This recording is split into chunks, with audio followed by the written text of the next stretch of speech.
Hi guys, thanks for tuning in to another video on ForgottenWeapons.com. I'm Ian McCollum and I'm here today at the Rock Island Auction Company where we are taking a look at an unusual example of a South African domestic production pistol that made it into the US here in actual commercial quantities.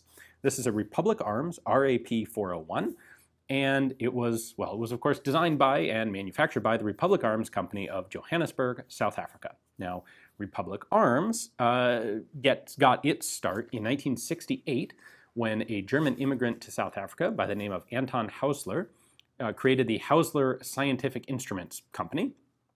And he became a supplier to Arms Corps, which is like the South African government-owned defense organization production. They build army stuff. And Hausler supplied them with primarily optical equipment for, we're talking equipment for tanks, armored vehicles, artillery, not really small arms. They actually introduced their first small arm in 1978. They created a subsidiary company, Republic Arms, of Hausler Holdings or Hausler Defense or something like that. Anyway, their first gun was basically a copy of the Smith & Wesson J-frame. It was the Republic Arms Model 10, and it actually sold reasonably well, and it was in fact adopted by the South African Railway Police in 1983. It's relevant to remember that at this point, South Africa is under international arms embargo because of its apartheid government policies. So there is absolutely a market for domestic manufactured pistols. They don't have to compete with all of the big name arms companies out there because those companies aren't able to actually sell guns in South Africa. So fast forward a bit to the late 1980s, and the South African Police Service is in need of, they need a replacement pistol, specifically like a compact pistol. They're looking for something to replace this kind of a smattering of Beretta 81s and Walther PPs and Walther PPKs that they have that they're using for detectives who want a concealable gun instead of a service automatic, and for female officers who want a smaller and more easily handled firearm. So at this point, they put out a request for proposals, and the gun that they specifically say, like, we want a copy of this, or we want something very much like this, is the Astra A75. They're very specific that they want it to be all steel, probably partly for the weight. The weight of this gun definitely would help make it more controllable. Republic Arms actually wanted to make this thing polymer, but the South African police rejected that idea.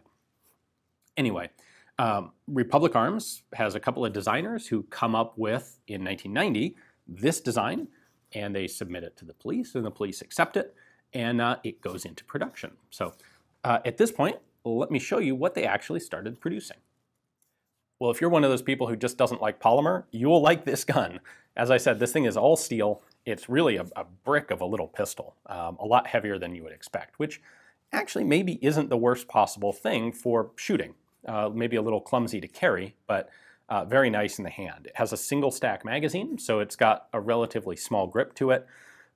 For concealing, that would work well. For female officers with smaller hands, that would work well. It's actually a pretty comfortable pistol if you don't mind the weight. In 9mm, as you can see on the bottom of the magazine there, this has an 8-round capacity. In 40 Smith & Wesson, which we'll touch on in a minute, it has a 7-round capacity, and the two use the exact same magazine, just with different witness holes for the different cartridges. Marking-wise, of course, it's a Republic Arms Product 401, or Republic Arms Project 401 is where they took the name from. A little bit of a legalese warning there on the side. There is an R with a crossbow as a sort of a grip design. That crossbow is the symbol for Republic Arms. And you'll actually see that crossbow up here on the barrel as well. Republic Arms was permitted by the South African government to do all of their own in-house proof testing, and they use that crossbow as their proof mark. So we've got one on the slide, one on the barrel there. 9x19 and a serial number on the barrel, the slide, and the frame. In South Africa, the legally significant serial number is the one on the barrel, so that was necessary for them in-house. And then, of course, in the United States, it's the serial number on the frame that matters, so they had to put that one on there if they were going to export to the US.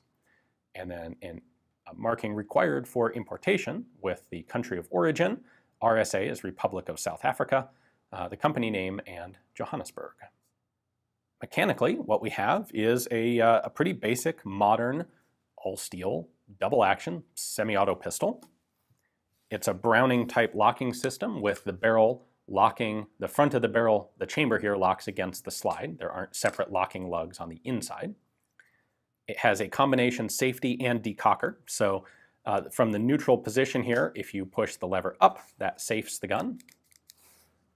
That's the fire position, and if the hammer is cocked, you can pull this down to decock it.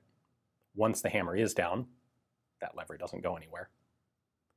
Pretty typical basic sights. They set these out with some dots on there, which some people like and some people don't.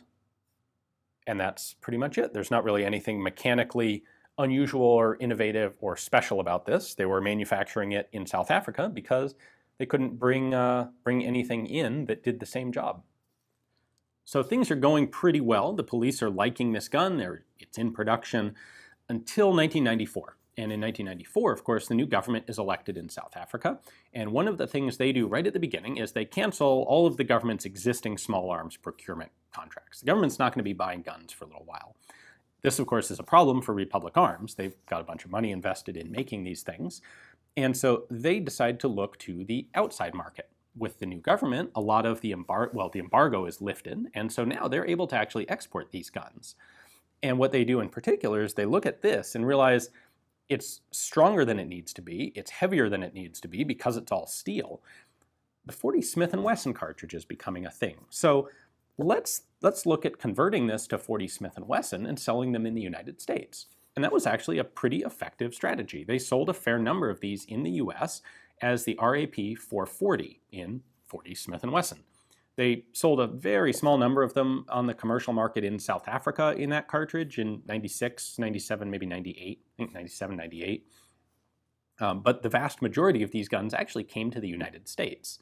Now, they did also send RAP-401s, like this one, in 9mm, but kind of their focus was on the 40 Smith & Wesson, which is a neat idea, a cool way to try and make the best of this design that they have that was dictated by some police agencies' specific requirements. Well, how do we adapt that to the larger commercial market? So they remained in production until 2006, and they are predominantly here in the United States, despite being a South African manufactured pistol. So this particular one is, of course, a 401 in 9mm, and it is, I am pretty sure, completely unfired outside of whatever couple of testing rounds were fired at the factory. It's in gorgeous condition, has its original packaging and box and spare magazine and everything.